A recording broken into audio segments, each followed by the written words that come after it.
సమాజంలో అన్రెస్ట్ పెరుగుతుంది. ఈ అన్రెస్ట్ అనేటటువంటిది రాష్ట్రానికి మంచిది కాదు, భవిష్యత్తు తరాలకి మంచిది కాదు. రెడ్ బుక్ లో పేజీలు తిరగేసే కొద్దీ ఇంకా భయంకరంగా ఇంకా క్రూరంగా ఉండబోతుందా భవిష్యత్తు? ఇది రెడ్ బుక్ లో అనుకోవట్లేదు నేను. ఆ స్ఫూర్తి ఇప్పుడు కార్యకర్తలోకి వచ్చేసింది. మనం ఏ తప్పైనా చేయొచ్చు ఈ టైంలో అనేది, ఈ టైంలో తప్పు చేస్తే మనోళ్ళు కాపాడతారు అన్నటువంటిది. ఇది వీళ్ళ వరకు బాగానే ఉంటుంది. What next? పొరపాటును కనుక రేపు పొద్దున్న జగన్ వస్తే ఏమవుతుంది? అప్పుడు ఈ దఫా జగన్ మాట కూడా వినరు వాళ్ళ కార్యకర్తలు. రోడ్ల మీదనే కొడతారు, రోడ్ల మీదనే నరుకుతారు. అప్పుడు ఎటుకెళ్తారు మీరు? దేశం విడిచి పారిపోతారా, రాష్ట్రం విడిచి పారిపోతారా? పక్క రాష్ట్రానికి వెళ్ళి వదిలిపెట్టరు వీళ్ళు.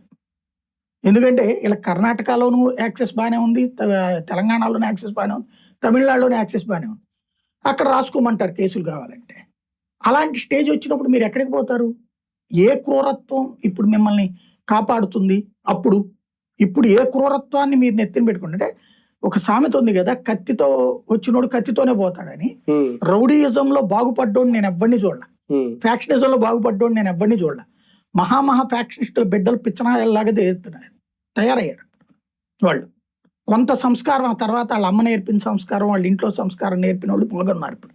అలా కాకుండా ప్రాణాలు తీయడం అనేటటువంటిది పరమ దరిద్రంగా, పరమ గొప్పగా భావించినటువంటి వాళ్ళు ఉన్నారు చూడండి, వాళ్ళందరూ పిచ్చేదోలాగా తిరుగుతున్నారు. ఈ కేసులు ఎదుర్కొంటున్న వాళ్ళు, అరెస్టులు ఎదుర్కొంటున్న వాళ్ళు, వైసీపీ నేతలు రేపొద్దున ఎన్నికల ముందు వీళ్ళందరూ ప్రజల దృష్టిలో జీరోలు అవుతారా, హీరోలు అవుతారా? ప్రజలు అవి పట్టించుకుంటారంటే, కేసు పెట్టబడిన వాళ్ళ పట్ల సింపతి పెరుగుతోంది, కానీ కేసు పెట్టించుకున్నారు కాబట్టి వాళ్ళని క్రిమినల్స్ అని చూడట్లా. అంటే అలా చూసుంటే తెలుగుదేశం దుర్మార్గుడు, ఇతను ఒక నేరస్తుడు, ఇలా కిడ్నాపులు చేశాడు.